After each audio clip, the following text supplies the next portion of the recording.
ظلم دنیا میں کیا ہو رہا ہے جس کو لوگ ظلم سمجھتے ہی نہیں. اللہ کے ساتھ غیر کو شریک کرنا, یہ اللہ کے ساتھ ظلم ہے. ان الشرک لظلم عظیم.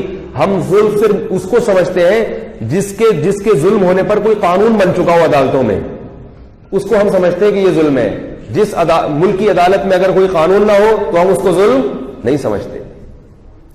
شرک کو کسی دنیا کی عدالت میں ظلم نہیں سمجھا جاتا. انڈیا میں شرک کو ظلم ہے, عدالت میں کوئی ہے کہ جو شرک کرے گا وہ ظالم کہلائے گا اور اس کی سزا اتنے مہینے اس کی جیل ہے دنیا میں کہیں بھی قانون نہیں ہے. حتیٰ کہ عرب میں بھی قانون نہیں ہے, کیونکہ اس کا قانون سے تعلق نہیں ہے. اللہ نے اجازت دے دی, فمن شاء فلیؤمن ومن شاء فلیکفر. جس کا دل چاہے شرک کرے, کفر کرے, جس کا دل چاہے توحید پر چلے. انا اعتدنا جہنم للکافرین نزلا.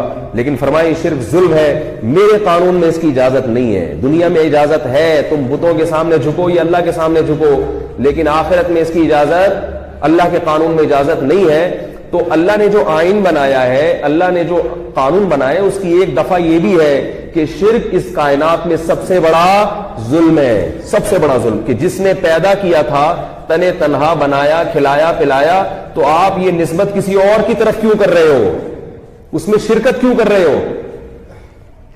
باپ اپنے باپ ہونے میں شرکت برداشت کرتا ہے کہ کوئی میری اولاد میں کوئی میرے جیسا سلوک کسی دوسرے کے ساتھ بھی کرے؟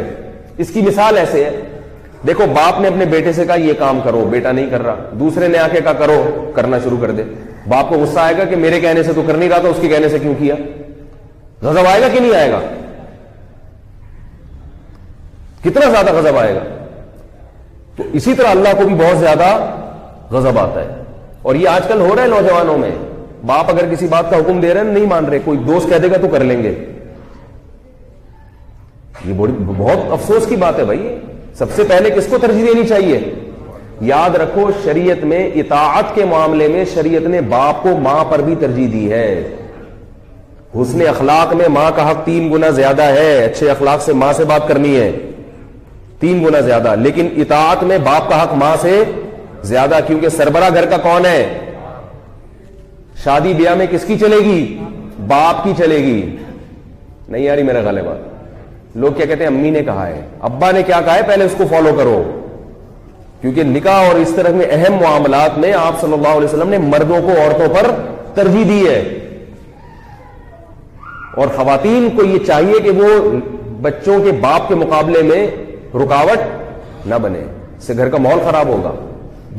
ایک ملک میں 2 متوازی حکومتیں چل سکتی ہیں؟ نہیں چل سکتی. اس کائنات میں بھی اللہ فرماتے ہیں لو کان فیہما آلہۃ الا اللہ لفسدتا. اللہ کے علاوہ اگر اور بھی کوئی معبود ہوتا تو اس کائنات کا نظام تباہ ہو جاتا. تو اسی طرح گھر میں اگر ایک سے زیادہ سربراہ ہوں گے تو گھر کا نظام, بولو بھائی, تباہ. اس لیے گھر کا سربراہ کون ہے؟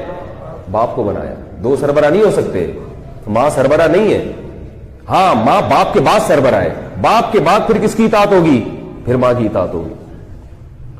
تو یہ باتیں میں کرتا ہوں تو بعض خواتین کے اعتراضات آتے ہیں کہ خواتین کی حقوق بیان نہیں کر رہا. تو بھائی میں وہ حقوق بیان کروں گا جو اللہ اس کے رسول نے دیے ہیں, وہ والے تھوڑی بیان کروں گا جس سے آپ کے گھر کا نظام سارا برباد ہو جائے, سارا سسٹم تباہ ہو جائے. بیٹی کی شادی کا ولی کون ہے؟ باپ ہے. باپ کو اجازت ہے, وہ کرے گا اس کا نکاح. باپ نہ ہو تو دادا ہے, دادا نہ ہو تو بھائی ہے, ماں کسی بھی درجے میں نہیں ہے. کوئی وجہ تو ہوگی نا, اسلام نے ایسا حکم دیا. بچی جب جوان ہو جائے تو اس کے نکاح کا کنٹرول کس کے ہاتھ میں ہے؟ باپ. باپ نہ ہو تو دادا, دادا نہ ہو تو سبق یاد کر لیں بھائی, بھائی نہ ہو تو چچا. ماں کا نہیں آ رہا کہیں بھی. بھائی نہ ہو تو چچا, چچا نہ ہو تو چچا زاد بھائی. کیوں؟ مردوں کو پتا ہوتا ہے کہ کہاں شادی کرنی ہے, کہاں نہیں کرنی. تجربہ ان کا زیادہ ہے, ان کو ٹوپی کرانا مشکل کام ہے. اور خواتین کی طبیعت میں نرمی ہے, اللہ کا بنائے ایک نظام ہے, اللہ نے ان کو نرم طبیعت کا پیدا کی. کوئی بھی چکنی چپڑی باتیں کرے گا وہ شیشے میں اتار لے گا. اور ایسا ہو رہا ہے, چکنی چپڑی باتیں کرے گا. میں تو آپ کے بس ہر وقت پاؤں میں بیٹھا رہوں گا. آپ کی بیٹی کو میں, وہ ہے نا کہ وہ پوچھیں گے بیٹا کماتے کیا ہو؟ کمانے ومانے کو چھوڑیں آنٹی, کمانے کو چھوڑیں. ایسی ٹوپیاں ہوگی, کمانے کو چھوڑیں. بہت کماتا ہوں, اللہ کا دیا بہت کچھ ہے. دکان ہے میری ٹرانسپورٹیشن کی, ٹرانسپورٹیشن کا میرا بزنس ہے ذاتی. ایک صاحب آئے, وہ ہمارے کسی رشتے دار خاتون سے نکاح کرنا چاہ رہے تھے, تو ان کی والدہ نے مجھے انکوائری کے لیے بھیج دیا کہ اس کو ذرا لیبارٹری ٹیسٹ کرواؤ اس کا کہ یہ کیا کما رہا ہے, یہ باتیں جو کر رہا ہے یہ صحیح بھی ہے یا نہیں. تو میں نے کہا کیا بزنس ہے آپ کے؟ کہہ رہے ہیں ٹرانسپورٹیشن کا کام ہے. ایک تو ہم مولوی, ہمیں کیا پتا ٹرانسپورٹیشن, تو اتنا تو سمجھ میں آ رہا تھا کہ وہ ٹرانسفر کی جا رہی ہے. میں نے کہا شاید کوئی کنٹینر ان کے بیرون ملک جاتے ہوں, یہاں سے وہاں جاپان سے گاڑیاں ادھر ٹرانسفر کرتے ہوں اور ادھر سے ادھر. میں نے کہا وہ کہہ رہے بہت اللہ کا شکر ہے ٹھیک ٹھاک آمدنی ہے, حیدری میں گھر ہے, تو ایسا تھوڑی ہے یار, کچھ تو ہوگا نا. میں نے کہا یار اپنا آفس مجھے بتا دے, میں آنا چاہتا ہوں. تو میں چلا گیا ٹرک اڈے میں. ان کا کام کیا تھا؟ ٹرانسپورٹیشن. یہاں سے مال اٹھا کے ٹرک میں رکھا, جو ٹرک میں مال اٹھایا وہ یہ ٹرانسپورٹیشن ہو رہی ہے, یہاں سے وہاں, وہاں سے. غلط کام نہیں ہے, مزدوری ہے, حلال مزدوری ہے, لیکن جھوٹ تو نہ بولو بھائی. وہ ایک آدمی چلا گیا نا رشتہ لینے کے لیے کہیں, تو لڑکی کے باپ نے پوچھا بیٹا آپ کا کام کیا ہے؟ اس نے کہا لکڑ دا کام ہے. لکڑ دا کام ہے, لکڑیوں کا بزنس ہے. انہوں نے کہا لکڑیوں کا بزنس ماشاءاللہ آپ کا کیا کرتے ہیں, یعنی آپ کیا ہے لکڑیوں کے, جنگل سے لکڑیاں ایکسپورٹ کرتے ہیں یا کیا کرتے ہیں؟ اس نے کہا بتا تو دیا نا, لکڑیوں کا اپنا ذاتی بزنس ہے, ذاتی بزنس ہے لکڑیوں کا, اللہ کا شکر ہے ٹھیک ٹھاک آمدن ہے.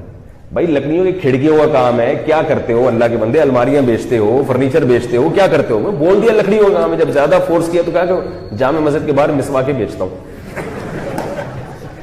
جامع مسجد کے باہر مسواکیں بیچتا ہوں. تو خیر کیا بات چل رہی تھی؟ تو میں یہ عرض کر رہا تھا کہ اس دنیا میں بڑے بڑے ظلم ہیں. سب سے بڑا ظلم کیا ہے؟ اللہ کے ساتھ غیر کو شریک کرنا.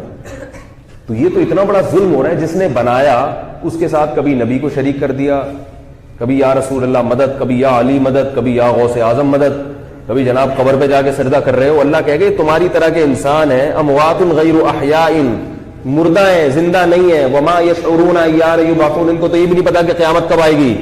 یہ تمہاری حاجت روائی کریں گے, اس خدا کے در کو چھوڑ کر ان کے پاس جا رہے ہو. بہت دن ہو گئے